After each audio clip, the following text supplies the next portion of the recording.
Thank you, Mr. Chairman. Tell you what a little bit concerns me about the venture exchange.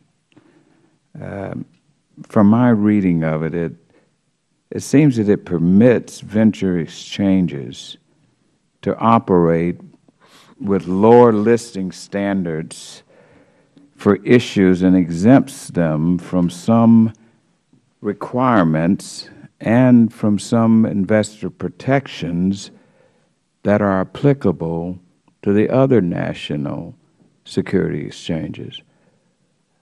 Do you all feel some concern about that, while the intent is very good, there's no question about that, but reducing investor protections in this venture exchange bill tends not to put the consumer concerns and protections in proper focus. Do you have any concerns about that?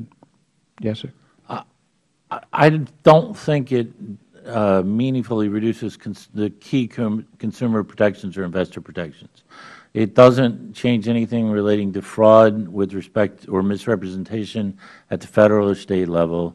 It doesn't change disclosure requirements.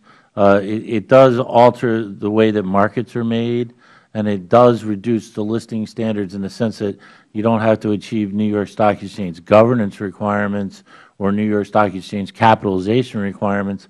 But those, if you impose those sorts of requirements on small cap companies, they're not going to be able to ever be listed. So that's almost a necessary predicate to going down this route of having an intermediate level exchange. So I understand your concern, but in this case, I really don't think it's warranted. Okay, but if the bill reduces certain disclosures, it reduces compliant costs, don't you think that might make it more difficult for investors to properly evaluate the companies as a potential investment? If it did that, I think that there would be cause for concern. But any of these companies are either going to be registered companies that have to comply with the smaller reporting company disclosure rules, or Reg A companies, which a lot of people call mini registrations. It's a hop, skip, and a jump from being a public company. So these firms all have very serious disclosure obligations with respect to the key things that investors need to know to make an informed investment judgment.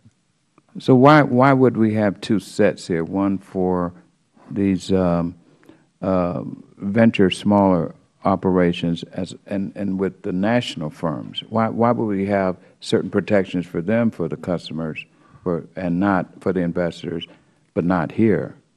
That's sort of what I'm trying to figure. David, you feel free to jump in. I don't think it really changes investor protections at all. I think if there was, and from a disclosure standpoint, it was already Title II of the Jobs Act with Regulation A+. I mean, this Act doesn't speak to disclosure per se. And actually, the thing that I'm concerned about in the current functioning of stock markets is that listing standards on both the New York Stock Exchange and NASDAQ are actually quite low or quite accessible. It's not the listing standards that are the problem.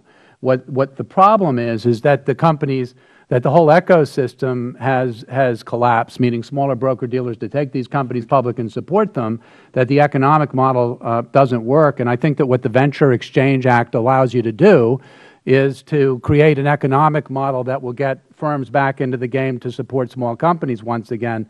But I don't think if there is an investor protection issue, it would be around sales practice abuses. And my view there is that the right way to deal with sales practice abuses is through enforcement, not prevention, not to kill the goose that lays the golden egg. If I could just disagree with it, I don't think the question is really being answered. The question is, why should there be listing standards that are developed completely outside of the Reg NMS and the Reg ATS structure the SEC has created, which Mr. Burton in his written testimony has agreed is inappropriate as a wholesale exemption, and they should not. What will happen with the venture exchanges is you will now create something that is outside of a very good structure where the SEC, unlike in many cases, has been very effective and extremely responsive.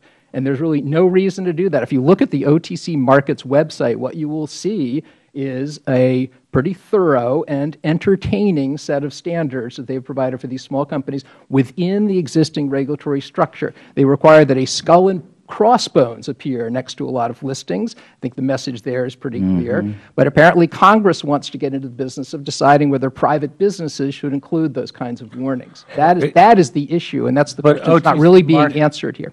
OTC Markets does it as in compliance with their own rules. The skull and crossbones is not dictated by ATS. I did not say it was. I know that. But aren't they subject to Reg ATS? But the venture exchange legislation would be basically comparable in many respects to what is currently done on Regulation ATS. Why don't you support complete wholesale exemptions from Reg NMS and ATS? In your testimony, you said you did not support that. Are you changing your position? Well, with that, I'm not supposed to ask the question. there you go. It was just like the skull and crossbone. It was entertaining. Well, to hear the back and forth. With that said, I haven't changed. I now turn to